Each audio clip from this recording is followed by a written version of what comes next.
Boa noite, seja bem-vindo ao 7 a 7, encerrando as transmissões destas devocionais diárias aqui desta semana. Estou entregando ouro para vocês, aquilo que tem estado profundamente em meu coração, minhas fontes, com quem eu tenho aprendido, John Piper, Tim Keller, D.A. Carson, Paul Tripp, embora eu não tenha apresentado nenhum vídeo dele, mas ele vai na mesma linha da centralidade da obra de Jesus Cristo e do Evangelho do nosso Senhor Jesus Cristo. E hoje entrego mais uma pérola.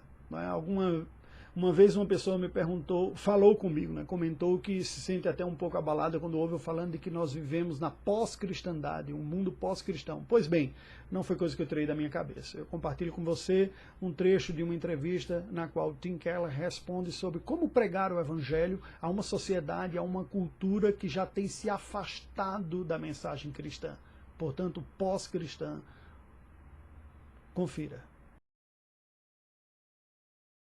Well, the differences aren't, there's some minor differences. Actually, I've been there almost 30 years, I've been there 28 years, and what's really happened in the country is what I found in New York City almost 30 years ago is now in the rest of the country. So it actually hasn't changed that much, not in a kind of macro way. Well, does that give us hope then? I mean, it's spreading, but New York is not moving further away? Is there some hope in that, or would you explain that? Well, the three things that have always been the case that make it pretty hard, and actually harder than reaching you might say, as a post-Christian culture, a post-Christian non-Christian culture is harder to reach, I think, than a non-Christian culture, for three reasons. One is, and Russell's already alluded to this, one is there's no anxiety about sin in particular. In fact, it's hard to get people, they have no concept of sin. So to even get across the concept of sin is something that is really difficult. You go to China, Africa, almost any other place, there's some concept, but not here. Secondly, our culture was actually built to counter Christianity. In other words, it's basically an escape from Christianity. And therefore, it foregrounds the failures of the church in a way that other cultures have not done. If you go to China right now, it's just very different to do evangelism there. There's an openness because they're not aware, frankly, of the church's failings. Here, they're foregrounded, almost like that's the only thing that matters. It's even aspirational. Yeah. You'll see some people in a Chinese context in particular that admire the United States. Yes. That see Christianity as part of the progress. And in other words, here, nothing the church has accomplished is attributed to the church. Basically, it's always received by the culture without attribution. Yeah. But everything that's done wrong is foregrounded. But the third thing is, and this is where I get this from Charles Taylor, we're the first culture that doesn't believe it's a culture. It just believes it's the universal way that all smart people see things. And so our culture is filled with beliefs, faith beliefs.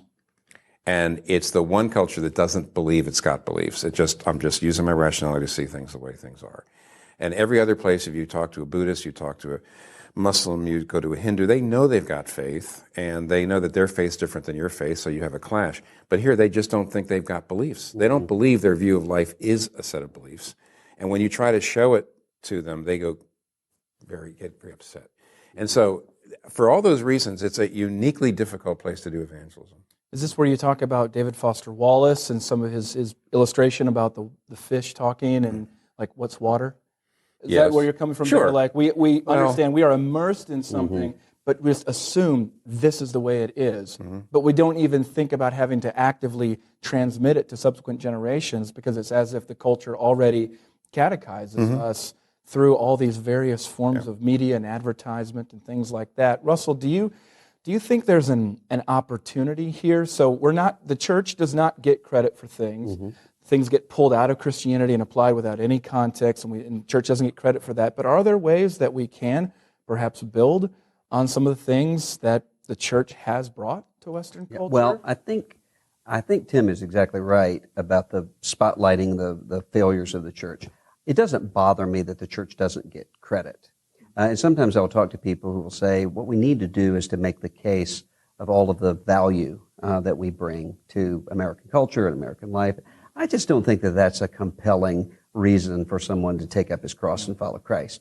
So it doesn't bother me that they don't see that right away. It does bother me that they're often seeing a twisted vision of Christianity, either in terms of some abusive church or some scandal that they've seen. That's an entirely different thing. And so I think the real issue is to go in and try to find where they actually do have a point of overlap with Christianity that they don't even consciously know. So talking about sin, Tim was talking about don't have a concept of sin. That's true at the cognitive level, but they do have some sense of shame and some sense Guilt? of transgression, Sure. and certainly in terms of what people have done to them. Right. Exactly. They understand victimhood. Yeah, that this is wrong, and so finding those things is important. Well, I wonder what are some opportunities that we think about amid this emerging secularism. I wrote something recently for Table Talk about this, and really, Tim, I was using a lot of what you've described about the way the mushy middle is being abandoned actually brings some measure of clarity to how we present the gospel and what we're dealing with. Can you explain a little bit more of how some of these changes that we see in Western culture might actually be positive opportunities for gospel proclamation, for evangelism? Well, I think you already, yes, and you mentioned the one. I was a pastor my first 10 years in a small town in Virginia in the 70s and 80s. And there it actually was, part of the problem was getting people to admit that maybe I'm not a Christian.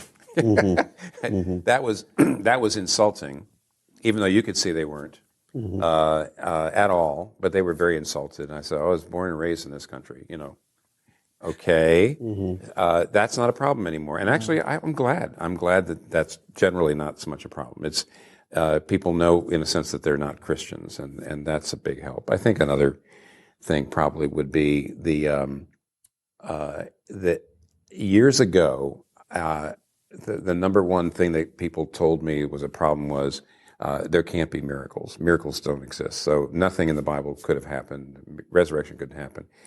Strangely enough, the postmodern world means people are not as sure about reality, and they're more open to the idea. Well, maybe there is a transcendent dimension or a spiritual dimension. So there are some minor ways, in spite of the difficulties, that I find it a little easier to get a hearing than I did in Virginia 40 years ago, when everybody thought they were Christians, and they were much more rationalistic in saying, well, miracles could never happen. And today, some of those barriers are gone. But overall, I still think it's harder. Being a guy who's been working at this for 40 years, overall it's harder.